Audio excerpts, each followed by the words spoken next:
My name is Orion Lee. I'm in my late 30s now, though for most of my life I felt permanently younger than I was, like I existed in the shadow of someone else's timeline. I live in Seattle. I work in financial compliance for a mid-sized firm. On paper, I am steady, responsible, predictable. If you met me casually, you might think I'm reserved, maybe even passive. I don't dominate conversations. I don't correct people when they underestimate me. I let others finish their stories, even when I know how they end.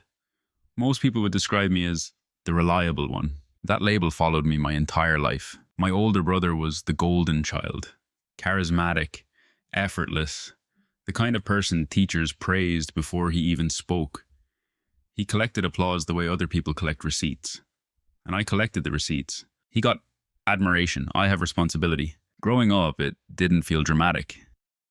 There were no screaming matches, no slammed doors, just patterns, subtle ones. He would shine. I would support. He would take risks. I would fix the consequences. And when our parents needed help later in life, financial help, practical help, emotional help, I paid quietly. Not because I was asked directly, because it was understood. There's something strange about being the family's safety net. You're invisible until you're missing. You're valued, but not celebrated. Needed, but never acknowledged. The praise goes upward, the burden goes sideways. For years, I told myself that was maturity. That love doesn't require recognition. That being dependable was its own reward. Until the day I stopped. I didn't announce it. I didn't confront anyone. I didn't make a speech at the dinner table. I simply stopped covering what no one acknowledged. And that's when everything unraveled. This isn't a revenge story. There are no villains here. My brother isn't evil. My parents aren't cruel. They were human. We all were. Patterns form quietly. Expectations harden invisibly. Roles become identities. What this story is about is something quieter. It's about what happens when the person that everyone leans on decides to step back. It's about the difference between love and obligation. And it's about the moment you realize that being invisible is not the same thing as being strong. If you've ever been the reliable one, the calm one, the fixer, the emotional accountant of your family, you might recognize parts of yourself in what I'm about to share. Let me ask you something gently before we begin. Have you ever noticed how people only recognize the floor when it starts to crack? In my family, I was never described in adjectives. My brother was brilliant. He was gifted. He was fearless. I was described in verbs. Orion will handle it. Orion can drive. Ask Orion. Orion doesn't mind. I don't think anyone meant harm by it. That's the strange part. There was no deliberate exclusion. No dramatic favoritism speeches. It was subtler than that. Applause is loud. Dependability is quiet. Over time, the loud thing becomes visible. The quiet thing becomes expected. Growing up in Seattle, our house wasn't chaotic. It was structured. My parents worked hard, immigrants who built stability through discipline. They admired ambition because they had sacrificed for it. My older brother embodied that ambition in a way that dazzled them. He spoke confidently at family gatherings. He debated teachers. He chased big opportunities. When he won awards, my parents framed the certificates. When I maintained straight A's, they nodded approvingly. The nod became my version of applause. I learned early that my value increased when I solved problems. If my brother forgot a permission slip, I reminded him. If he overslept, I drove him. If my parents were overwhelmed with paperwork, I filled out forms. I wasn't asked to. I simply saw what needed doing. There's a certain pride that comes from competence. I won't deny that. I liked being capable. I liked being trusted with logistics. But capability slowly turned into an assignment. And the assignment slowly turned into identity. By my 20s, the pattern was cemented. My brother pursued creative ventures, startups, marketing projects, ideas that sounded exciting at dinner parties. I pursued stability, finance degree, corporate role, structured salary, retirement contributions before 30. Relatives would lean across tables and say, "Your brother's going to be big." Then they'd turn to me and add, "And you're so reliable." Reliable. It sounds like praise. It feels like containment. When our parents started aging, Nothing dramatic, just the subtle slowing down that comes after decades of work. Medical bills began appearing. Small ones at first, prescription adjustments, specialist visits, insurance gaps that didn't quite cover everything. No one made an announcement, but somehow the invoices found their way to me. My brother was between projects. My brother was investing in something promising. My brother had cash flow tied up. I had direct deposit and a spreadsheet, so I paid quietly. I didn't bring it up at family dinners. I didn't mention it to friends. I told myself this was adulthood. This was what responsible sons do. And truthfully, I didn't resent it at first. Helping felt natural. But what I began noticing wasn't the money leaving my account. It was the absence of acknowledgement. Not a thank you. Not a conversation about balance. Just an assumption that Orion will handle it. The more consistently I stepped in, the less visible the stepping became. Like oxygen in a room. You only notice it when it's gone. To them, I wasn't struggling. I wasn't sacrificing. I wasn't choosing. I was simply functioning. And somewhere along the way, I stopped being seen as a person with limits. I became infrastructure. The thing about infrastructure is that it doesn't get applause. It just holds everything up. And no one asks if it is cracking. The first cut wasn't financial. It wasn't even about money. It was a dinner. My parents had invited a few extended relatives over. An aunt visiting from Vancouver, a cousin passing through for a conference. My brother had recently launched another project, something in digital branding. It sounded impressive when he explained it, full of phrases like scaling vision and market disruption. Everyone leaned in when he spoke. I remember watching their faces, the way they tilted toward him, the way my father's eyes sharpened with pride. My mother kept refilling his glass without asking. At some point, my aunt turned to me. "And Orion, how's work?" "It's steady," I said. "We're restructuring compliance protocols this quarter." She smiled politely. The kind of smile you give when someone mentions taxes at a wedding. "Oh, stable is good," she replied. "Stable is good." The conversation swiveled back to my brother before I could elaborate. Not because anyone interrupted me. Not because I was silenced. It just drifted. That's how small cuts happen. Not with force, with indifference. Later that evening, after dessert, my father stood to give one of his informal toasts. He thanked everyone for coming. He talked about family legacy, about ambition, about how proud he was of his eldest son for dreaming bigger than fear. Everyone clapped. Then he added, almost as an afterthought, "And Orion, of course, keeps us grounded." Grounded. It wasn't criticism. It wasn't dismissal. It was positioning. My brother was sky. I was gravity. After the guests left, I helped stack plates. I carried leftovers into the refrigerator. My mother squeezed my arm gently and said, "You're such a good son." Good. Not extraordinary. Not inspiring. Not brave. Just good. That night, lying in bed, I replayed the toast. Not obsessively. Just analytically. The way I review spreadsheets for inconsistencies. Dreaming bigger than fear keeps us grounded. Why did one sound expansive and the other limiting? I told myself I was overthinking. Families need balance. Not everyone has to be the star. Roles are natural, complementary. But something had shifted internally. It wasn't jealousy. I didn't want my brother's life. His instability would have made me anxious. His appetite for risk wasn't mine. What bothered me was something quieter. It was the assumption that my steadiness existed for everyone else's benefit. No one asked what I dreamed about. No one asked if I ever wanted to be more than grounded. A few weeks later, a small medical bill arrived, a minor outpatient procedure for my mother. Insurance covered most of it. A few thousand remained. The envelope sat on the kitchen counter when I visited that Sunday. My father tapped it lightly. "We'll figure this out," he said, though he didn't look at my brother when he said it. My brother frowned sympathetically. "Yeah, things are tight for me this quarter. Once this contract closes..." I heard the rest without listening. I picked up the envelope. "I'll take care of it." No one argued. No one said, "No, Orion, you've done enough." My mother looked relieved. My father nodded once. My brother exhaled. And that was it. That was the first moment I noticed the pattern fully formed. Relief wasn't gratitude. It was an expectation fulfilled. Driving home that night, I realized something uncomfortable. The small cut wasn't my father's toast. It was how quickly everyone relaxed when I stepped forward, as if the outcome had never been in question, as if my participation was a given. That's when I understood that invisibility isn't about being ignored. It's about being predictable. And predictable things are rarely appreciated. They're just used. The strange thing about patterns is that once you recognize them, you start seeing their earlier versions, like finding faint pencil lines under ink. After that dinner, I began noticing how often I translated inconvenience into responsibility. When my brother missed a loan payment on a small business credit line, my father called me, not him.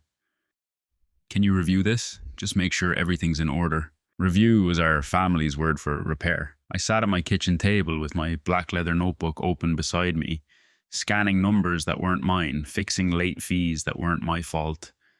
I told myself I was preventing long-term damage. I told myself this was strategic. What I didn't admit was that no one had asked my brother to sit at that same table. He would apologize. He was always charming about it. "Man, I owe you. I'll get you back. You're the best, Orion." The words floated easily from him, light, effortless. I began to understand something uncomfortable. Apologies without adjustment are just reassurance for the speaker. Still, I rationalized. He's different. He's wired for big risks. Someone has to be stable. That someone, of course, was me. At family gatherings, it became routine. Conversations about investments would tilt toward my brother's potential. Conversations about bills would quietly migrate to my side of the table. I wasn't excluded, I was redirected. One afternoon, my mother mentioned that the property taxes had increased. She said it casually while cutting fruit in the kitchen. My brother nodded sympathetically and then pivoted to describing a new partnership opportunity he was excited about. I reached for my notebook before I even realized I was doing it. "How much did they increase?" I asked. She told me. I calculated in my head, adjusted projections, considered my bonus cycle. My brother didn't ask a single follow-up question. Later, as we were leaving, he clapped my shoulder. "You're really good at this stuff. I'd be lost." It sounded like praise, but I heard something else. "I'd be lost. So you won't let me be." That was when the disrespect became normalized. Not because anyone insulted me, but because everyone quietly agreed that my limits didn't matter. And the most uncomfortable truth, I participated in it. Every time I stepped in without discussion, I reinforced the system. Every time I downplayed the inconvenience, I made it easier for them to ignore it. At work, I was respected, my analyses were cited, my caution was valued. When I recommended risk mitigation strategies, executives listened. At home, my caution was expected. There's a subtle erosion that happens when your strength becomes your obligation. You stop asking whether you want to help.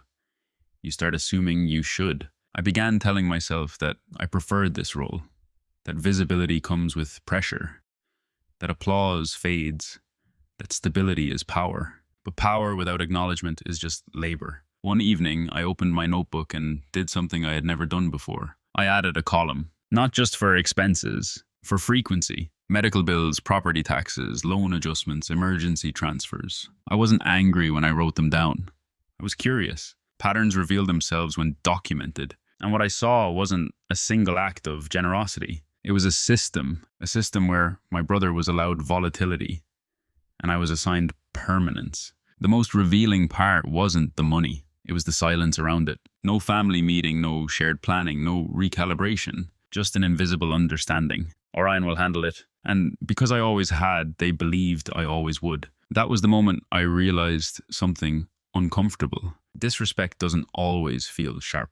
Sometimes it feels practical. And practicality is very easy to justify. There's a difference between choosing responsibility and being shaped by it. For most of my life, I believed I was choosing. But somewhere in my early 30s, I began to understand that my role in the family had solidified without my consent. It happened gradually, not through a conversation, through repetition. My brother was the visionary. My parents were the sacrificers. And I was the stabilizer. At first, I wore it like a quiet badge of honor. Stabilizers prevent collapse. Stabilizers absorb shock. Stabilizers make ambition possible. But stabilizers also disappear into the structure. One Sunday afternoon, my father asked me to come by early before dinner. He wanted to look over some paperwork. That phrase again. I arrived to find documents spread across the dining table, refinancing options, insurance adjustments, small but important financial decisions. My brother arrived an hour later, carrying wine. He kissed my mother on the cheek, joked with my father, and sat down just as I was finishing calculations. "What did I miss?" he asked casually. "Nothing," my father said. "Orion's got it." That sentence landed differently than it used to. Not Orion's helping. Not we're figuring it out. Orion's got it. It wasn't a compliment, it was a conclusion. I looked at the papers in front of me and realized something almost clinical. No one here believes this is shared. And then I noticed something else. No one here believes I would ever say no. The role had calcified. I was the son who didn't create waves. The son who didn't demand recognition. The son whose life was stable enough to absorb impact. The emotional and financial buffer between volatility and consequence. Reliable, useful, invisible. That evening, after dinner, my brother pulled me aside in the backyard. "You know, Mom and Dad stress less because of you, right?" he said. "You're like the foundation. Foundation, infrastructure, grounded, different words, same architecture." I studied his face. He wasn't mocking me. He genuinely believed he was praising me. And that's when the realization crystallized. They didn't see me as overlooked. They saw me as fulfilled. In their minds, I was exactly where I was meant to be. The dependable one. The strong one. The one who didn't need applause because competence was assumed. And maybe the most dangerous part of that role was this. It made my own needs feel unreasonable. If I ever hesitated, I'd hear an internal voice. "You're doing fine. You can afford it. You're not struggling." So I continued. But internally, something subtle shifted. I began noticing how often my brother's risks were framed as courage, and my restraint was framed as duty. When he succeeded, the family celebrated potential fulfilled. When I maintained stability, it was treated as maintenance. Maintenance is expected. No one throws a party because the lights stayed on. One night, alone in my apartment, I opened my notebook again. Not to calculate expenses this time, but to write something else. A question. If I stopped, what would happen? Not stopped loving them, not stopped caring. Stopped covering, stopped defaulting to yes, stopped being the automatic solution. The thought didn't feel rebellious. It felt clarifying. For the first time, I saw my role as something assigned, not chosen. And once you see a role clearly, you have to decide whether you're willing to keep playing it. That was the beginning of awareness. Not anger, awareness. And awareness is quiet. But it changes everything. It didn't happen during an argument. It didn't happen during a financial emergency. It happened on an ordinary Tuesday afternoon. I was sitting in my office reviewing quarterly risk exposure reports. Fluorescent lights, low hum of HVAC. The predictable rhythm of a normal workday. My phone buzzed once on the desk. A message from my brother. "Hey, quick thing. Can you spot Dad's insurance premium this month? I'm waiting on a payment to clear. I'll square it next cycle." There was no greeting, no context, just an assumption wrapped in a casual tone. Normally, I would have replied within minutes. "Of course. Already on it. Send me the amount." My thumbs hovered over the screen, and for the first time in years, I didn't feel irritation. I felt stillness. Not emotional, not reactive, just clear. I looked around my office, the framed certifications on the wall, the neat stack of folders. The retirement projection spreadsheet is open on my second monitor. Numbers I had carefully planned. Future security I had built methodically. Then I imagined something simple. What if I didn't respond right away? Not as punishment, just as space. I locked my phone and turned back to my report. For the next 3 hours, I worked without checking messages. No rush of guilt, no internal lecture about being a good son. Just quiet focus. When I finally looked at my phone again, there were 3 more messages. From my brother. "All good? Just need to know soon." They're asking. And one from my mother. "Dad mentioned insurance. Don't stress if you're busy. Don't stress." The phrase struck me differently that day, as if the responsibility had already been placed gently at my feet, padded with kindness. I typed slowly. "I can't cover it this month. Let's discuss a shared plan." I read it twice before sending. No accusation, no explanation, no defensiveness. Just the boundary. The shift wasn't external. It was internal. For years, my default response had been preloaded: solve, stabilize, absorb. That day, I chose to pause. The interesting part wasn't their reaction. It was my body's reaction. No spike in anxiety, no rush of shame, no panic about disappointing anyone. Just a quiet awareness. I'm allowed to not be automatic. 15 minutes later, my brother called. His voice wasn't angry, it was confused. What do you mean by shared plan? I mean, we both contribute, I said calmly. There was a silence on the other end. Not hostile, just unfamiliar. Well, I'm tight right now. I understand, I replied. We can figure something out together. Another pause. He wasn't used to together in this context. Eventually, he said he'd see what he could rearrange. We hung up politely. No explosion, no drama, but something had shifted irreversibly. For the first time, I had interrupted the pattern. Not with confrontation, with the absence of compliance. That evening, I went for a walk near my apartment. The Seattle air was cool, damp with the kind of mist that blurs streetlights softly. I realized I didn't feel empowered. I felt steady. There's a difference. Empowerment can be loud. Steadiness is quiet certainty. The shift wasn't about money. It was about identity. For decades, I had equated love with coverage, support with silence, strength with self-erasure. That Tuesday, I separated them. I could still love. I could still care. But I no longer had to be the automatic solution. And once you remove yourself as the default answer, people are forced to confront the question. They just don't realize it yet. After that Tuesday, nothing dramatic happened, which is exactly what made it powerful. There was no family meeting, no confrontation, no emotional speech about fairness.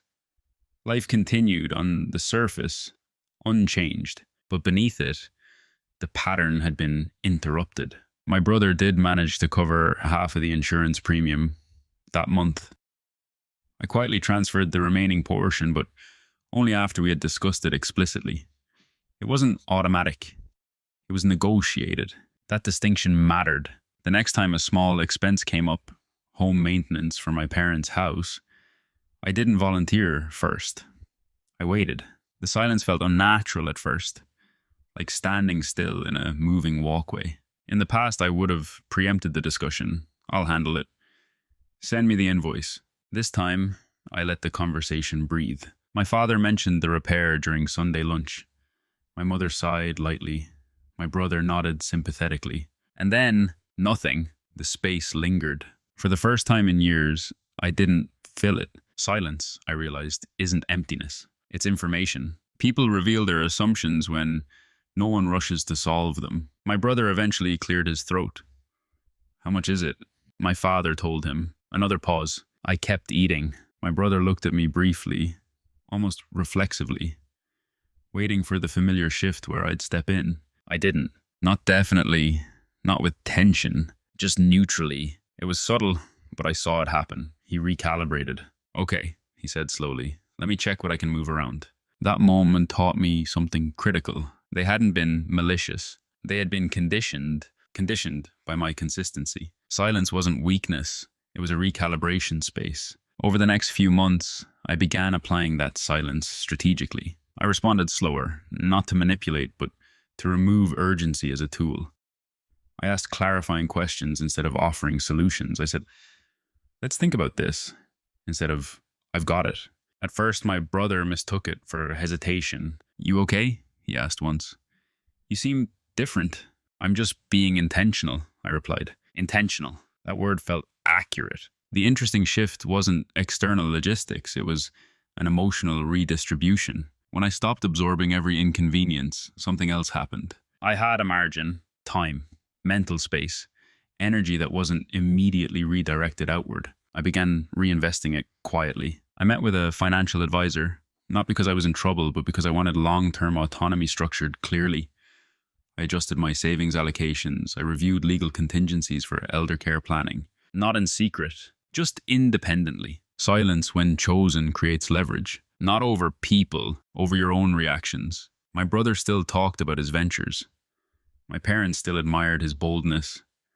None of that changed. What changed was my participation in the background system. And here's what surprised me most. No one accused me of abandoning them. No one confronted me. They simply started thinking more. My brother began asking about due dates. My father started mentioning numbers earlier. My mother began saying, let's plan this properly. The silence forced visibility. Without announcing anything, I had shifted from infrastructure to participant. And the most revealing part, I realized how much of my previous exhaustion wasn't from money. It was from predictability. Being automatic is draining. Being intentional is stabilizing. They still saw me as reliable, but now reliability had edges, and edges create respect. Not loudly, but inevitably. Once silence became intentional, something else changed. I started observing without intervening. For years, I had been so focused on stabilizing outcomes that I never studied the system itself. Now that I wasn't rushing to solve, I could see patterns with clarity that felt almost clinical. My brother's financial stress wasn't random, it followed cycles. Big enthusiasm, aggressive commitment, short-term strain, external rescue, reset. My parents' anxiety followed its own rhythm. Avoidance first, optimism second, quiet reliance third. And my role had always been the bridge between optimism and consequence. But here's what they never noticed. I had begun preparing, not emotionally, structurally. I expanded my notebook into something more deliberate. A separate ledger, not just of expenses, but of timelines. Who contributed what? When? Under what circumstances? No accusations attached. Just data. Data doesn't judge, it clarifies. At work, documentation protects you. It establishes continuity, accountability, and foresight. I realized I had never applied that same discipline to family dynamics. So I did. I also began researching elder care frameworks. Not because there was an emergency, but because time moves predictably. I learned about long-term insurance thresholds, asset protection strategies, legal responsibilities between siblings in Washington state, quiet research, no announcements. While my brother spoke about scaling his next venture, I was mapping contingency structures. I met privately with an estate planning attorney, just a consultation, hypothetical scenarios. If one sibling contributes disproportionately, how is that documented? I asked. The attorney didn't react emotionally. He explained the mechanisms calmly. Mechanisms. That word stayed with me. Families run on emotion. Stability runs on mechanisms. The more I learned, the less reactive I felt. Preparation does that. It removes urgency. Meanwhile, small things continued unfolding. My brother covered more expenses than before, but inconsistently. My parents still leaned subtly toward me when uncertainty surfaced. But now, instead of absorbing, I redirected. What's the long-term plan? I'd ask. Or, how are we dividing this going forward? Not accusatory. Structural. At first, those questions made conversations slightly uncomfortable. Not heated, just unfamiliar. Because structure exposes imbalance without raising your voice. There was one evening that confirmed I was on the right path. We were reviewing potential renovations for my parents' home, minor upgrades to accommodate aging. My father turned to me instinctively. What do you think we should do? In the past, I would have responded with a recommendation and cost breakdown. Instead, I said, I think we should decide together how responsibility is shared before we decide what to build. It wasn't dramatic, but it landed. My brother shifted in his chair. My mother looked between us. For a moment, no one spoke. Then my brother said slowly, yeah, that makes sense. That was new. Agreement without defaulting to me. They never noticed how much groundwork I had laid for that moment. They didn't see the research. They didn't see the consultations. They didn't see the spreadsheets modeling future scenarios. Because I wasn't preparing to confront them. I was preparing to stand independently of them. There's a difference. When you're the family safety net, your leverage isn't aggression. It's a withdrawal of automatic coverage.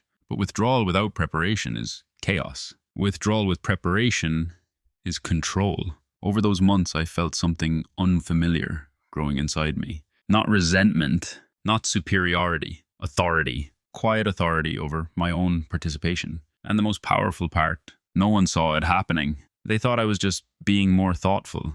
They didn't realize I was repositioning, not against them, beyond the role they had assigned me. And once you reposition yourself structurally, the next step becomes unavoidable. You have to decide how far you're willing to go. The leverage didn't come from discovering something scandalous. There were no hidden accounts, no secret betrayals, no dramatic revelation that changed everything overnight. The leverage came from clarity. One evening, after compiling nearly a year's worth of documented contributions, I sat at my desk and reviewed the numbers in total. transfers, direct payments, shared costs, partial reimbursements. I wasn't looking for proof of unfairness. I was looking for pattern density. And there it was. Over the past 3 years, I have covered nearly 70% of all additional family-related expenses. 70%. Not because we had agreed to that ratio, because I had defaulted into it. What struck me wasn't the amount. I could afford it.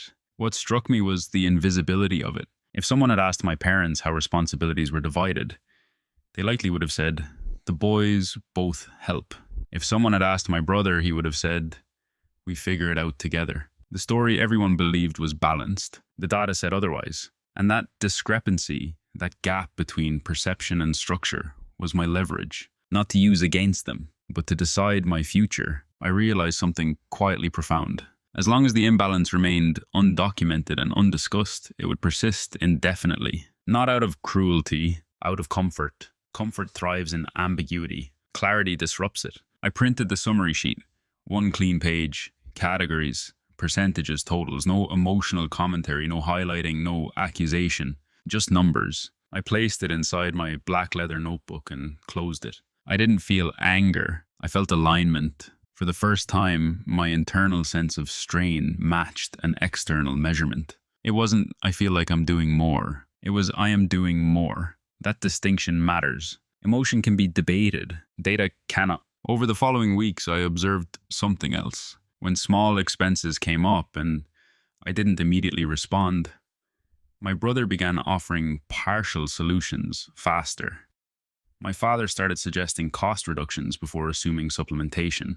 The system was already adapting to my reduced predictability, which meant something critical. The family didn't collapse when I paused. They adjusted. That realization dissolved the last layer of guilt I had been carrying unconsciously. I had believed, without admitting it, that if I ever truly stepped back, things would unravel catastrophically. But they hadn't. They were stretching, uncomfortably, but productively. The private reveal wasn't just about percentages. It was about understanding that my indispensability had been exaggerated by them and by me. I wasn't the only pillar. I was just the most convenient one. And convenience is not destiny. The question now wasn't whether an imbalance existed. The question was what I was willing to do with that clarity. Because once you see the structure, you can't pretend you don't. And pretending had been the glue holding everything together. The next step would require more than silence. It would require a decision. And decisions, unlike silence, are irreversible. Clarity creates pressure. Not external pressure, internal. Once I saw the numbers, 70% resting quietly on my shoulders, I couldn't return to the comfortable story that we're all contributing equally. The illusion had dissolved. Now there were options. Option 1. Continue as before. Absorb the imbalance knowingly. Tell myself it's fine because I can afford it. Option 2. Confront emotionally. Present the numbers at dinner. Force acknowledgement. Demand redistribution immediately. Option 3. Gradually withdraw further without explanation. Let reality teach the lesson. Each option had consequences. The first preserved harmony but eroded me. The second risked heat, defensiveness, wounded pride, and narrative distortion. I knew my family well enough to understand that a confrontation framed as an accusation would shift the focus from structure to tone. You're keeping score. Why didn't you say something sooner? Is this about money or resentment? The data would get buried under emotion. The third option was colder, not cruel, just firm. It required patience and consistency. It meant allowing discomfort to surface naturally instead of triggering it dramatically. I sat with those options for weeks, not obsessively, deliberately. During that time, another expense surfaced, larger than the recent ones. A necessary update to the house's plumbing system. Aging pipes, not glamorous, not optional. My father mentioned it over coffee. We'll need to figure this out soon. The familiar glance passed between my parents, then almost unconsciously toward me. I didn't look away, but I didn't step forward either. How do you want to divide it? I asked calmly. There it was again. Structure. My brother shifted slightly. What's the total? My father told us. It was substantial enough to matter. Silence settled over the table. This was the pivot. I felt it physically, like standing at the top of a staircase you can't see the bottom of. If I offered to cover most of it, the system would reset. If I demanded a strict 50-50 immediately, it would shock the room. Instead, I chose something irreversible but controlled. I'm willing to contribute 1/3, I said, consistently, going forward, for everything. We can formalize it so it's clear. Not temporary, not conditional, a defined boundary. 1/3, equal division between 3 adults. The air changed. Not hostile, not explosive, just unfamiliar. My mother blinked first. Formalize? Just clarity, I said evenly, so no one feels pressure or confusion. My brother leaned back in his chair. I watched the calculation happening behind his eyes. Not anger, adjustment. That's fair, he said slowly. Fair. It was the first time that word had entered the conversation voluntarily. My father nodded after a moment. If that's what makes sense. There was no applause, no gratitude, but there was something new. Recognition, not of my generosity, of my boundary. That decision did 2 things simultaneously. It removed my role as the default safety net, and it made equality visible. Irreversible doesn't always mean dramatic. Sometimes it simply means you've spoken a new standard aloud. From that point forward, returning to 70% would require conscious reversal. And consciousness changes behavior. Driving home that night, I didn't feel victorious. I felt settled. The decision wasn't about money. It was about self-definition. I was no longer the automatic solution. I was a participant, equal. And once equality is spoken clearly, the imbalance becomes harder to justify. The system had officially changed. Now it just needed time to respond. Once the boundary was spoken, I didn't reinforce it with speeches. I reinforced it with systems. The following week, I drafted a simple shared expense document. Nothing aggressive, just a clean spreadsheet with 3 columns. Mom and dad, household, my brother, me. Categories listed clearly: medical, maintenance, insurance, utilities beyond baseline, and unexpected repairs. At the top, 1 line: shared equally 33.3% each. I emailed it to both of them. Subject line: shared structure going forward. No commentary. My brother replied first. Looks organized. Works for me. Short, neutral. My father didn't reply in writing. Instead, he called me. You don't have to be so formal, he said gently. I'm not being formal, I answered. I am being consistent. There was a pause. He didn't argue. Consistency is hard to oppose. From that point on, when expenses came up, they were entered into the sheet. I paid my 1/3 within 48 hours, predictable, reliable, controlled. If my brother was late, it was visible. Not criticized, visible. That visibility did something conversations never had. It redistributed pressure naturally. Within 2 months, I noticed subtle shifts. My brother began asking for the total cost before approving upgrades. He suggested more modest solutions. He negotiated with contractors instead of defaulting to expansion, because now expansion affected him equally. Meanwhile, I quietly made other adjustments. I separated my personal savings into accounts labeled clearly: retirement, investment, personal autonomy fund. That last one mattered most. Not an emergency fund. Autonomy. I increased automatic contributions. I met again with the estate planning attorney, not to confront anyone, but to draft a document clarifying future financial responsibility boundaries should long-term care become necessary. Not dramatic. Prepared. I also adjusted something internal. I stopped monitoring my brother's financial habits emotionally. Before, every risky decision of his felt like a future impact on me. Now, it was his 1/3. That psychological shift was profound. When you remove yourself as the safety net, other people's risk regains its natural weight. And here's what surprised me. The family dynamic didn't implode. It recalibrated quietly. Dinner conversations changed tone. My brother spoke slightly less about bold expansions and slightly more about sustainability.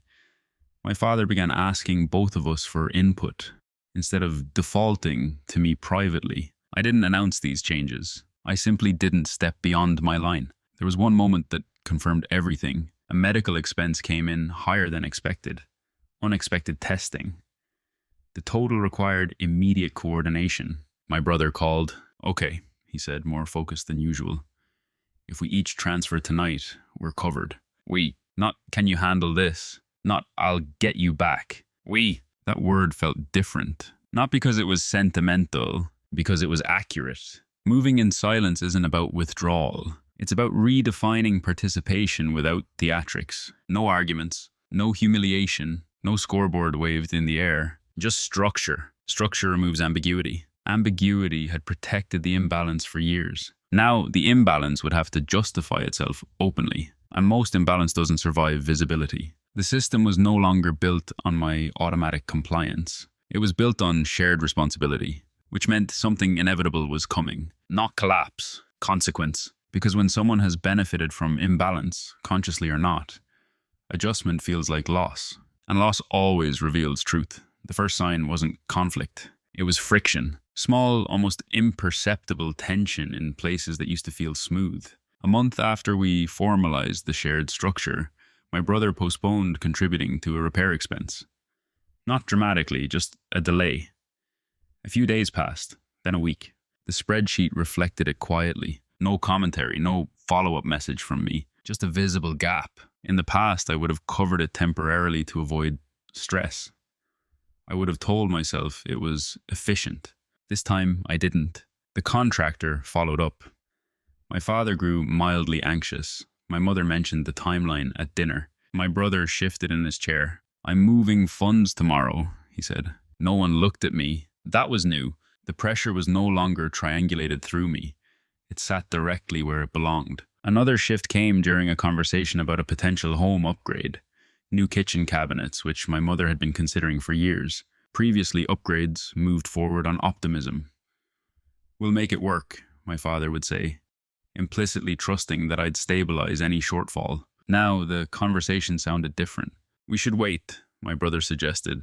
"Let's prioritize what's necessary first." I noticed my mother's surprise. Ambition had softened into calculation, and beneath that calculation was something subtle. Awareness. The awareness that expansion now required equal commitment. For years, my brother's risk tolerance had been buffered by my predictability. With that buffer reduced, his decision-making recalibrated. Not resentfully, realistically, but consequences don't only affect finances. They affect identity. One evening, my brother called me, not about money, but about something else entirely. His voice carried a tone I hadn't heard before. "Can I ask you something?" he said. "Of course. Did you ever feel like I wasn't pulling my weight?" The question surprised me, not because it was hostile, but because it was reflective. I paused. "I felt like I was covering more," I answered calmly. "Not because you didn't care, because the system allowed it." Silence. "I didn't realize it was that much," he said finally. "I know." That was the first honest acknowledgement. Not defensive, not dramatic, just awareness catching up. Consequences don't always look like punishment. Sometimes they look like perspective. My parents adjusted too. My father began reviewing expenses before sharing them. My mother asked both of us about timing instead of assuming availability. The most telling change was in tone. Before, I was consulted as an anchor. Now I was consulted as a participant. Equal weight, equal hesitation. There was one moment that crystallized it fully. We were sitting at a dining table discussing long-term care possibilities. Nothing urgent, just planning. My father turned to both of us and he said, "I don't want either of you feeling burdened. Either. Not you, Orion. Not the reliable one. Either." The room felt balanced in a way it never had before. But balance doesn't come without discomfort. My brother's lifestyle tightened slightly.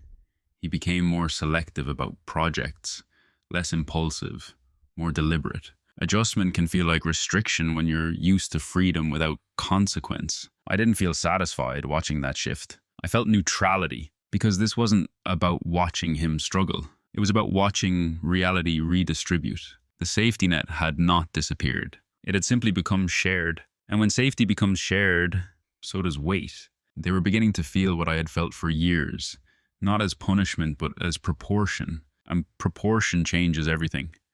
Awareness doesn't arrive all at once. It builds quietly, like pressure behind a door that no one realizes is locked. About 6 months after we formalized the 1/3 structure, something larger happened. My brother's latest venture stalled. Not catastrophically, but enough. A delayed investor payout, a contract that didn't renew. Cash flow tightened more than he anticipated. In the past, this would have triggered a familiar sequence. He would hesitate. My parents would worry. I would absorb. This time, the spreadsheet didn't move. A medical bill arrived the same week. routine, but significant enough to require coordination. The deadline was clear. The numbers were clear. My brother called me late one evening. I might be short this month, he said carefully. Not casually. Carefully. I could hear the calculation in his tone. The awareness that the system was no longer flexible by default. I understand, I replied. What's your plan? That question changed the air between us. In the old system, his plan didn't matter. My stability compensated. Now, the question required ownership. I'm trying to liquidate some positions, he said. It might take a few weeks. The bill is due in 10 days, I said evenly. If you can't meet your third, we'll need to adjust something else. Silence. Not defensive. Heavy. I didn't realize how tight things were, he admitted. I guess I thought, I did know. He thought I'd step in. Not maliciously, predictably. I can't go back to that, I said quietly. Not because I don't care, because it wasn't sustainable. There it was. Not anger, finality. He didn't argue. Instead, something shifted in his voice. Something closer to humility than frustration. I get it, he said.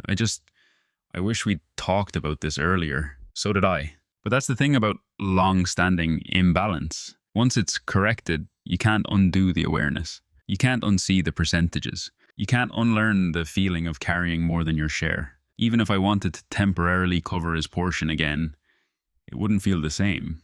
It would feel like a regression, like reopening a door that took years to close. The adjustment had already reshaped us. My parents felt it too. For the first time, they initiated a conversation about reducing overall expenses, downsizing certain plans, simplifying maintenance, considering long-term structural changes rather than relying on supplementation. In the old system, those conversations were unnecessary. My contribution had quietly filled the gap between lifestyle and affordability. Now that gap was visible, and visibility demands a response. There was a quiet panic beneath the surface.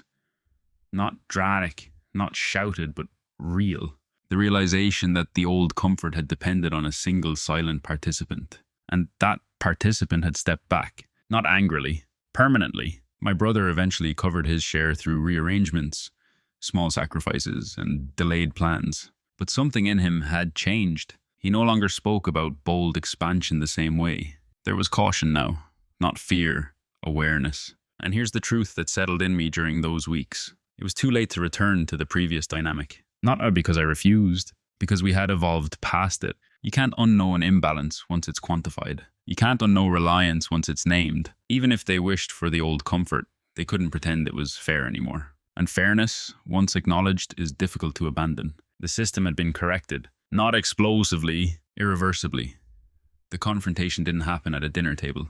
It happened in my parents' living room on a quiet Sunday afternoon. No raised voices, no accusations, just 3 adults sitting in chairs that had seen decades of conversation. My father initiated it.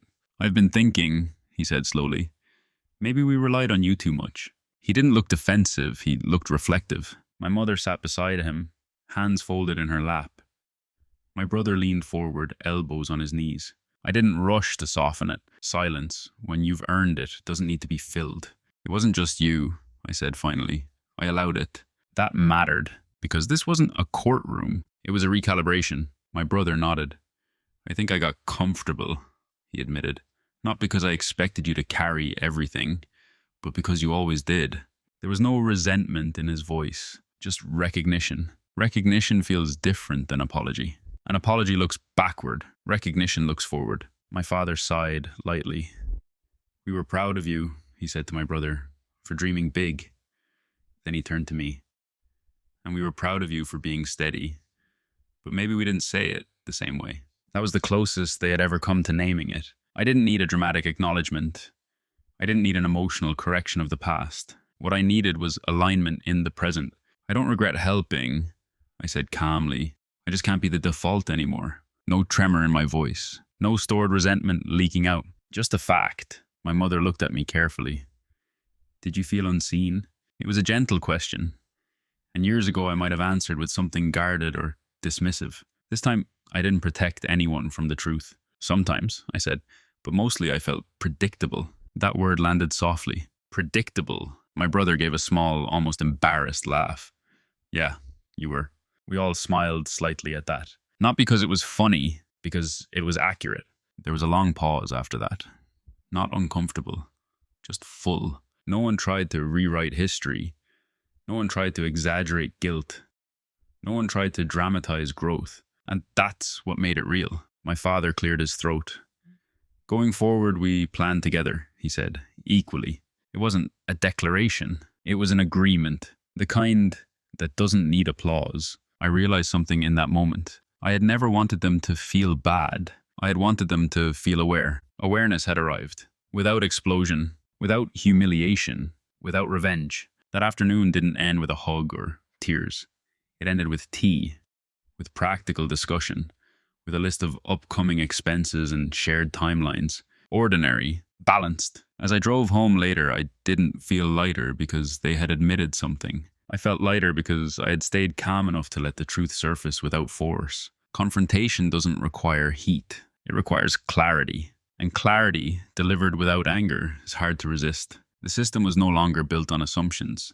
It was built on an agreement. An agreement is stronger than silent sacrifice ever was.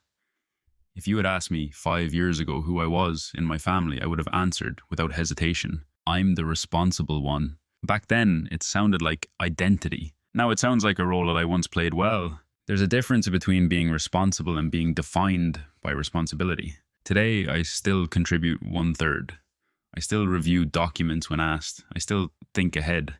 Stability is part of my wiring. It always will be. But stability is no longer my entire shape. The biggest change isn't financial. It's internal. I no longer monitor every conversation for incoming obligations. I no longer pre-calculate everyone else's risk in case it becomes mine. When my brother describes a new opportunity, I listen with interest. Not quiet anticipation of cleanup. His risks are his. My parents' plan is share. And my life is no longer structured around being the contingency plan.